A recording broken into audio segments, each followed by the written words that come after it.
আর কত পড়াশোনা করবে? হ্যাঁ, তুমি কি পড়াশোনা করে একেবারে বিদ্যাসাগরের নাতনি হয়ে যাবে? আমার ভীষণ খিদে পেয়েছে, যাও রান্নাঘরে গিয়ে আমার জন্য রান্না বান্না করো তো।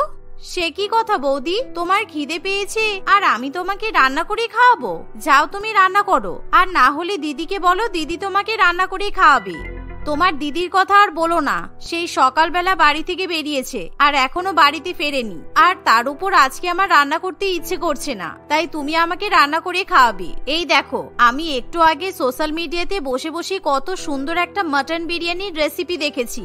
এই রেসিপির লিঙ্কটা আমি তোমাকে পাঠিয়ে দিচ্ছি, তুমি রেসিপিটা দেখে আমাকে মাটন বিরিয়ানি রান্না করেই খাওয়াবে। কিন্তু বৌদি, কালকে তো আমার অঙ্ক পরীক্ষা, তাই আমাকে এখন অঙ্ক প্র্যাকটিস করতে হবে, আমি এখন কিছুতেই রান্না করতে পারবো না। ঠিক আছে, তুমি রান্না করবে না তাই তো? তাহলে আমিও তোমার দাদাকে বলবো তোমার ফোনে যাতে রিচার্জ করে না দেয়। আমি ভালো করেই জানি যে তুমি অনলাইনে অনেক ক্লাস অ্যাটেন্ড করো, সুতরাং তোমার ফোনে যদি নেট না চলে তাহলে তুমি ক্লাস করতে পারবে না। তুমি তো ভালো করেই জানো আমি যা বলি তোমার দাদা তাই শোনে। বৌদির কথা শুনে তানিয়ার কিছু করার থাকে না, তাই তানিয়া তখনই বই খাতা গুছিয়ে রেখে রান্নাঘরে চলে যায় আর বৌদির জন্য গরম গরম মাটন বিরিয়ানি রান্না করতে শুরু করে। এভাবেই দেখতে দেখতে মাটন বিরিয়ানি রান্না করতে প্রায় 3 ঘন্টা কেটে যায়। আর মাটন বিরিয়ানি পুরোপুরি তৈরি হয়ে গেলে লেখা বসে বসে মনের সুখে মাটন বিরিয়ানি খেতে থাকে। এভাবেই সময় অতিবাহিত হতে থাকে আর প্রত্যেকদিন লেখার বড় ননদ ব্যস্ত থাকে বলে কোনো না কোনো অজুহাতে লেখা তার ছোট ননদকে দিয়ে রান্নাবান্না করিয়ে নেয়। এমনই একদিন তানিয়া যখন সেজে গুজে বাড়ি থেকে বেরোবে তখন, এ কি তানিয়া, তুমি কোথায় চললে? আজকে আমার বান্ধবীর একটা বার্থডে পার্টি আছে আর ও আমাদের সব বান্ধবীদের রেস্টুরেন্টে নিমন্ত্রণ করেছে, তাই আমি রেস্টুরেন্টে যাচ্ছি। আমার জন্য তোমরা অপেক্ষা করো না, তোমরা খেয়ে নিও কেমন? আমি খেয়ে দিয়ে বাড়ি ফিরবো। বাবা, তুমি এখন নাচতে নাচতে যদি বান্ধবীর জন্মদিনের নিমন্ত্রণ খেতে যাও তাহলে বাড়িতে কি রান্না বান্না করবে শুনি? তোমার দাদা আজকে বাজার থেকে চিকেন নিয়ে এসেছে, তার সাথে আবার হাঁসের ডিমও এনেছে। আমি তোমার দাদাকে বলেছি যে রাত্রিবেলা বাড়িতে চিলি চিকেন আর হাঁসের ডিম কষা রান্না হবে, সুতরাং এখন তুমি কোথাও যেতে পারবে না, কারণ তুমি রান্নাঘরে গিয়ে রান্না বান্না করবে। না বৌদি, আজকে আমি রান্না বান্না করতে পারবো না, কারণ আমাকে জন্মদিনের অনুষ্ঠানে যেতেই হবে আর প্রত্যেকদিন আমি তোমার হয়ে রান্না বান্না করে দিই, সুতরাং আজকে তুমি চিলি চিকেন আর হাঁসের ডিম কষা রান্না করবে। এই বলে তানিয়া বাড়ি থেকে বেরিয়ে যায়, কিন্তু লেখা বিষয়টা মোটেই সহ্য করতে পারে না। আর কিছুক্ষণের মধ্যেই লেখার বড় ননদ জুই বাড়িতে ফিরে আসে, আর যেহেতু তখন জুইয়ের ভীষণ পরিমাণে খিদে পায় তাই জুই বারে বারে তার বৌদির কাছে খাবার চাইতে থাকে। ভালো করে রান্না বান্না করতে পারে না, নুনের জায়গায় ঝাল দেয় আর ঝালের জায়গায় নুন দেয়, সে নাকি আমার ঘাড়ে বসে বসে খাবে। এই দুই ননদকে ভালো মতো শিক্ষা দিতেই হবে, কিন্তু আজকে ছোট ননদের পালা। এই বলে লেখা তখনই তার স্বামীকে ফোন করে আর নিজের ছোট ননদ তানিয়ার নামে উল্টোপাল্টা নালিশ করতে শুরু করে। তোমার ছোট বোনকে সামনে রাখো বলে দিচ্ছি, না হলে আজকাল যা দিনকাল পড়েছে ওর যদি কোনো ক্ষতি হয়ে যায় তখন কিন্তু তুমি আমাকে কিছু বলতে পারবে না। আরে কি হয়েছে কি বলবে তো? তানিয়া আবার কি করলো? তোমার ছোট বোন ওর বান্ধবীর জন্মদিনের পার্টিতে গেছে আর বলেছে রাত্রিবেলা বাড়িতে ফিরবে, কিন্তু আমার এই নিয়ে খুব চিন্তা হচ্ছে। আজকালকার দিনের মেয়ে বুঝতেই তো পারছো, তুমি যেখান থেকে হোক তোমার ছোট বোনকে বাড়িতে ফিরিয়ে নিয়ে এসো। আমার ভীষণ ভয় হচ্ছে, আমি তোমাকে ওর বান্ধবীর বাড়ির অ্যাড্রেস পাঠিয়ে দিচ্ছি। লেখা এভাবেই উল্টোপাল্টা কথা বলে ফোন রেখে দেয়, যার ফলে কালুও খুবই দুশ্চিন্তায় পড়ে। তাই তখনই কালু অফিসের সমস্ত কাজ ছেড়ে দিয়ে তার ছোট বোনের বান্ধবীর বাড়িতে গিয়ে পৌঁছায়। আর সেখানে গিয়ে কালু দেখে যে তার ছোট বোন বান্ধবীদের সঙ্গে রেস্টুরেন্ট থেকে খাবার অর্ডার করে খাচ্ছে, যা দেখে কালু তার ছোট বোনকে ভীষণ পরিমাণে বকাবকি করে আর তখনই তানিয়াকে বাড়িতে ফিরিয়ে নিয়ে আসে। দাদা, তুই কি পাগল হয়ে গেছিস? ওরকম ভাবে বান্ধবীদের সামনে তুই আমাকে টানতে টানতে বাড়িতে নিয়ে চলে এলি কেন? আমার মান সম্মান সব ধুলোয় মিশে গেল। আমি কি এখন ছোট আছি বল? হ্যাঁ, তুই আমাদের কাছে ছোটই আছিস, আর আমাকে তোর বৌদি বলেছে যে তুই নাকি রাত্রিবেলা বাড়ি ফিরবি না বলেছিলিস। কোন ভদ্রবাড়ির মেয়েরা রাত্রিবেলা বাড়ি ফেরে না শুনি? শুনে রাখ, আজকের পর থেকে তুই কোনো বান্ধবীর বাড়িতে যাবি না বলে দিলাম। এসব কথা শুনে তানিয়া মোটেই সহ্য করতে পারে না, কিন্তু তানিয়া যখন সত্যি কথা বলে তখন তানিয়ার কথা কেউ বিশ্বাস করতে চায় না, এমনকি জুইও নিজের ছোট বোনের কথা বিশ্বাস করে না। যাই হোক বৌদি, বোন এখন বাড়িতে ফিরে এসেছে, যাও তুমি এবার রান্নাঘরে গিয়ে রান্না বান্না করো আর সবাইকে খেতে দাও। তোমাকে আর দুশ্চিন্তা করে বসে থাকতে হবে না, আমাদের ভীষণ খিদে পেয়ে গেছে। না জুই, আজকে আমি রান্না বান্না করব না। তোমার ছোট বোন আমার নামে অনেক মিথ্যা দোষ দিয়েছে যে আমি তোমাদের দাদাকে নাকি মিথ্যা কথা বলেছি। সুতরাং ওর শাস্তি হিসেবে আজকে কিন্তু ওকেই রান্না বান্না করে খাওয়াতে হবে। তানিয়া যাও, রান্নাঘরে যাও আর সবার জন্য গরম গরম চিলি চিকেন, হাঁসের ডিম কষা আর ফ্রাইড রাইস রান্না করে নিয়ে এসো। এই কথা শুনে তানিয়া খুব ভালো মতোই বুঝতে পারে তার বৌদি তাকে দিয়ে রান্না বান্না করার জন্য এরকম পরিকল্পনা করেছে, কিন্তু তানিয়া কিছু বলতে পারে না। সে চুপচাপ রান্নাঘরে গিয়ে রান্না বান্না করতে শুরু করে দেয়। এভাবেই দেখতে দেখতে আরো কিছুদিন কাটে।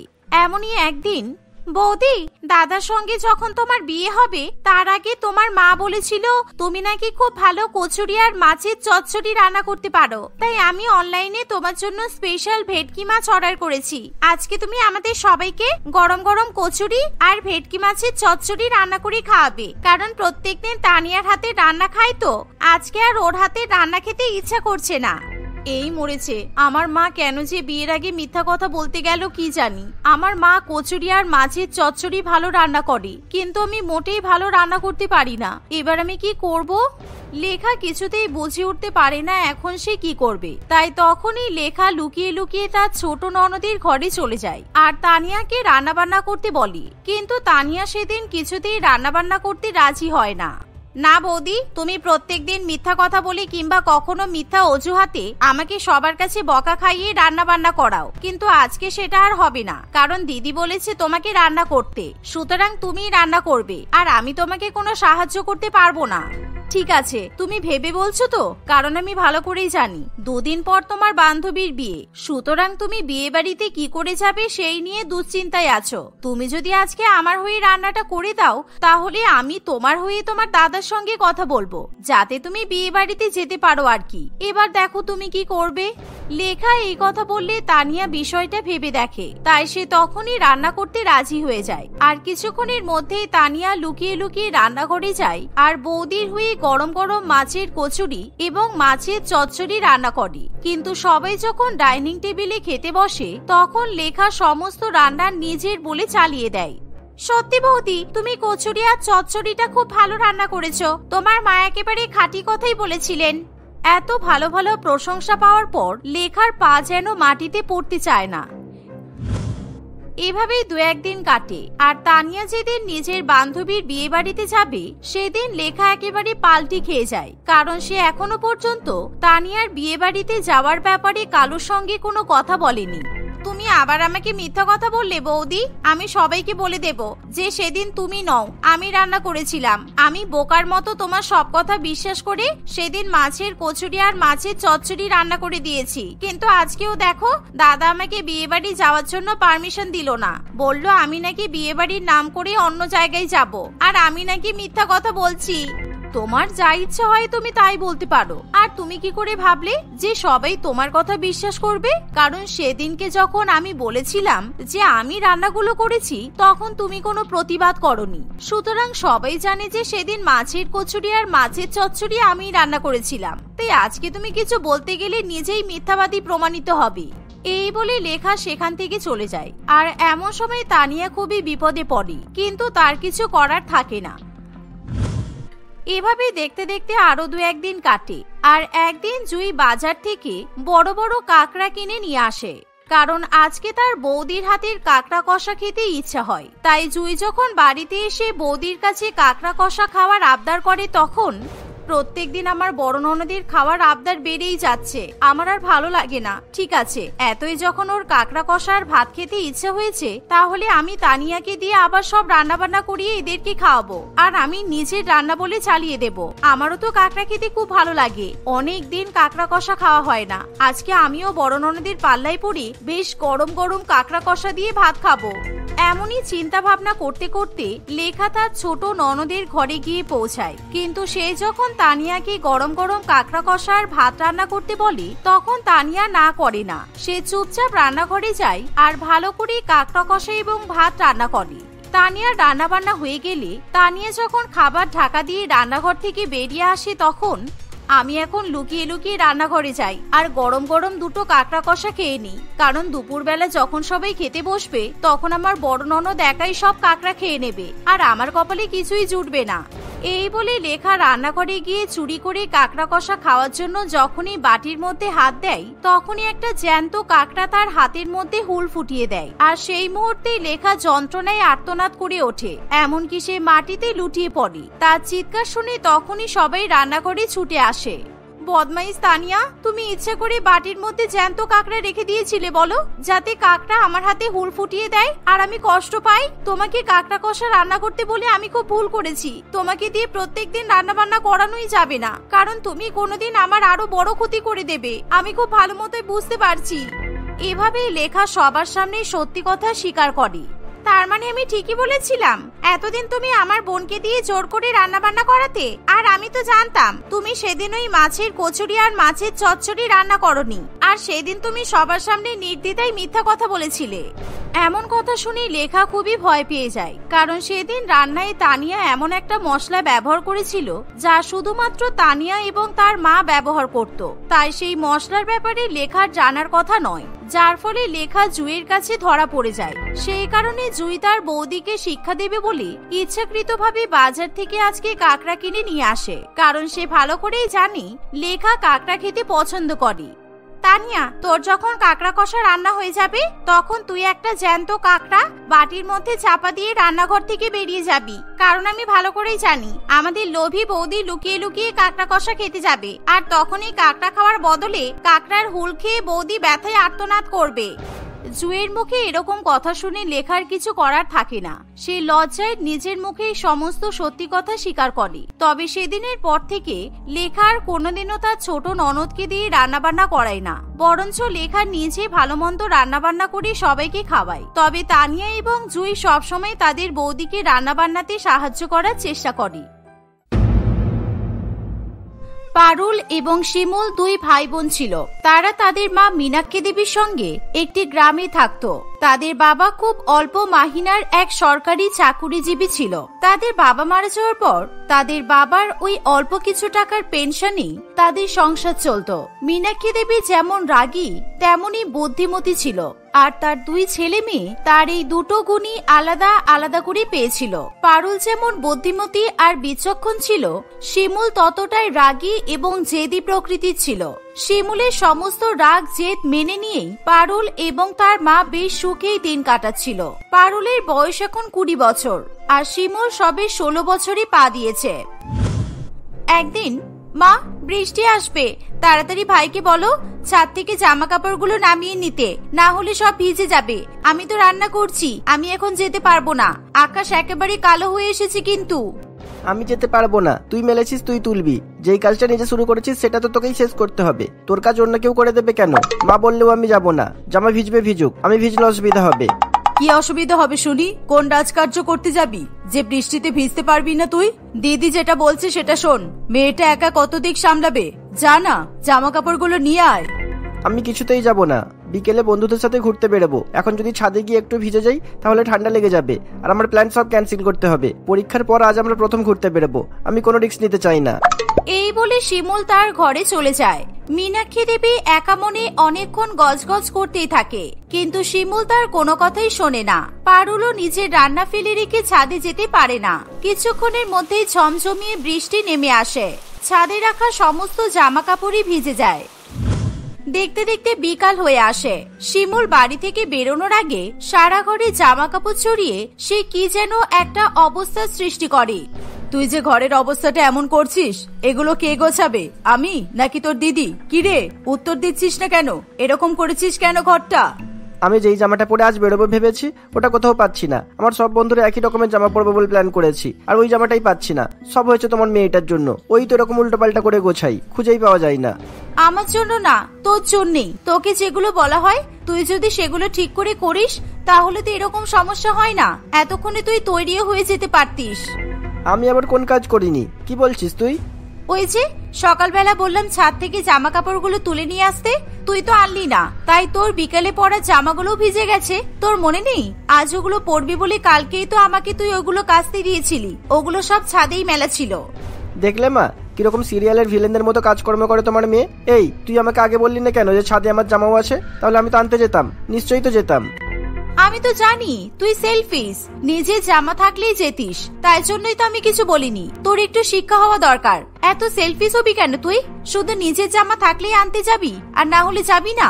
পারুলের কথা শুনে শিমুল খুবই রেগে যায়। সে রেগে মেগে চুপচাপ একই জায়গায় বসে থাকে।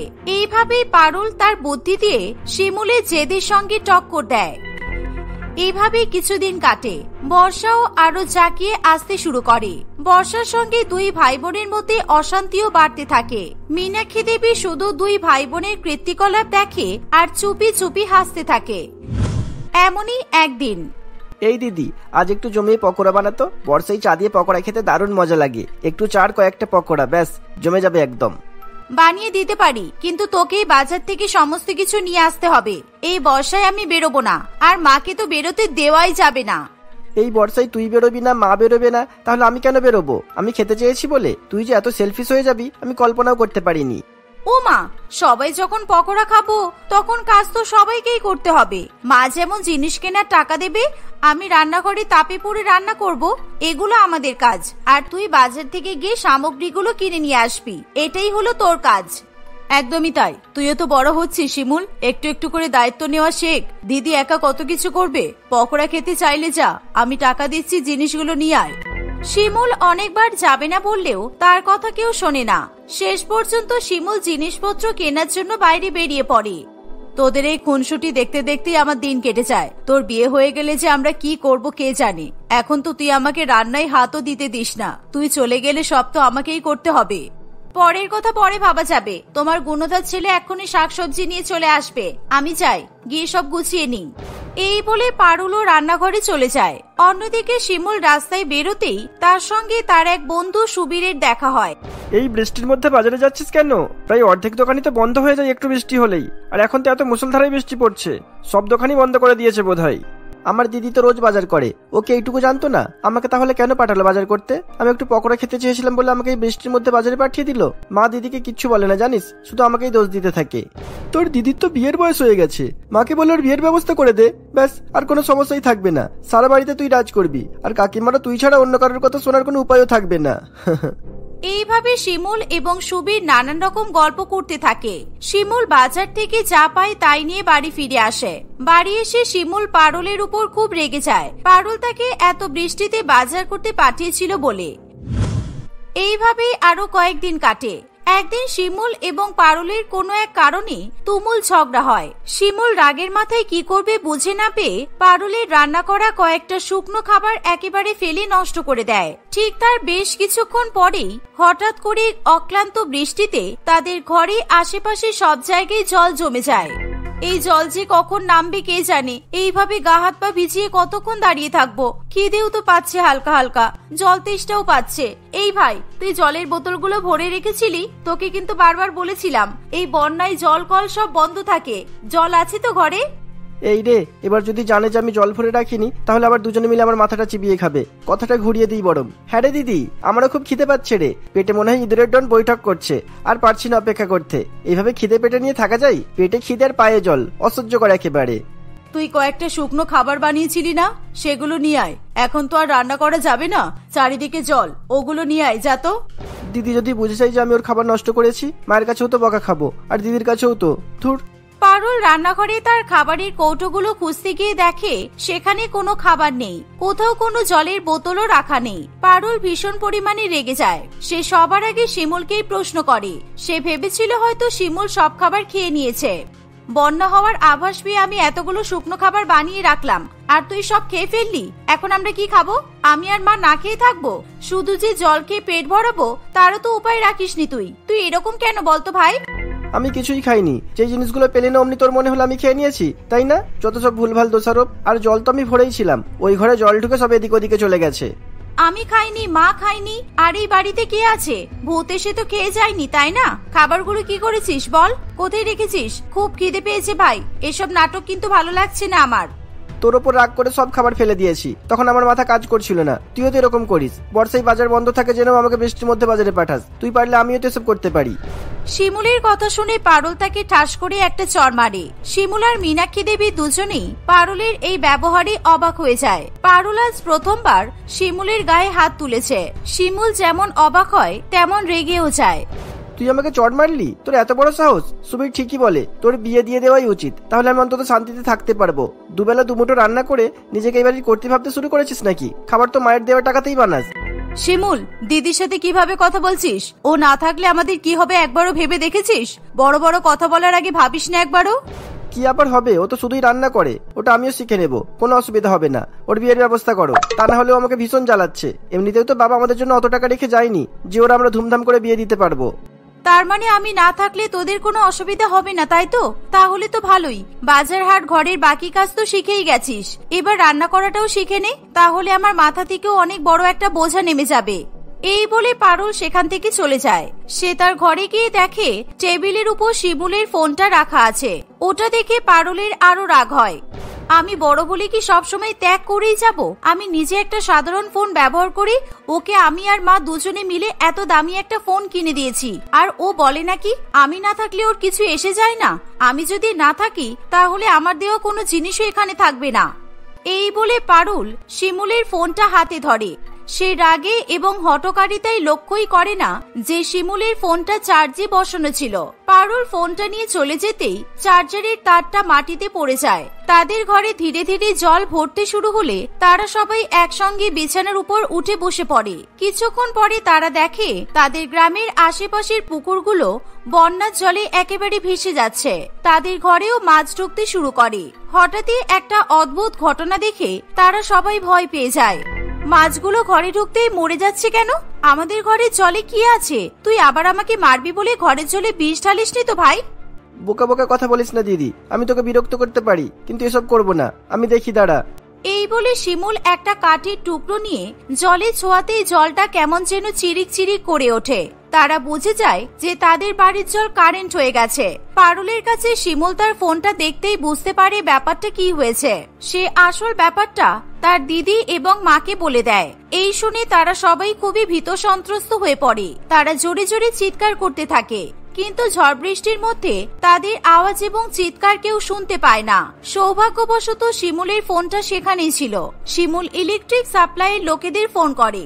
এমন ঘটনা শুনে ইলেকট্রিক সাপ্লাইয়ের লোকেরাও ভয় পেয়ে যায়। তারা সঙ্গে সঙ্গে সারা গ্রামের কারেন্ট অফ করে দেয়। তোদের এই রেশারেশির জন্য এই ঝড় জলের মধ্যে পুরো গ্রামটা অন্ধকারে ডুবে গেছে। তাও ভালো, তোদের জন্য আর কারোর প্রাণ যায়নি। আমি তোদের এভাবে মানুষ করেছি ভাবলেই আমার রাগ হচ্ছে নিজের উপর। আমাকে ক্ষমা করে দাও মা, সব দোষ আমার। আমি যদি টেবিল থেকে ফোনটা নেওয়ার সময় ঠিকভাবে লক্ষ্য করতাম তাহলে এরকম কিছু হতো না। তুইও আমাকে ক্ষমা করে দে ভাই। আমি তোকে অপমান না করলেও তুই এমন করতিস না, আমি জানি। তুই আমাকে ক্ষমা করে দে দিদি ভাই, আমি আর কোনোদিনও তোকে খারাপ কথা বলবো না। এভাবেই তাদের দুই ভাই বোনের মধ্যেকার রেশারেশি শেষ হয়ে যায়। আস্তে আস্তে বৃষ্টি থেমে জল নেমে গেলে তাদের জল থেকে বিপদও কেটে যায়।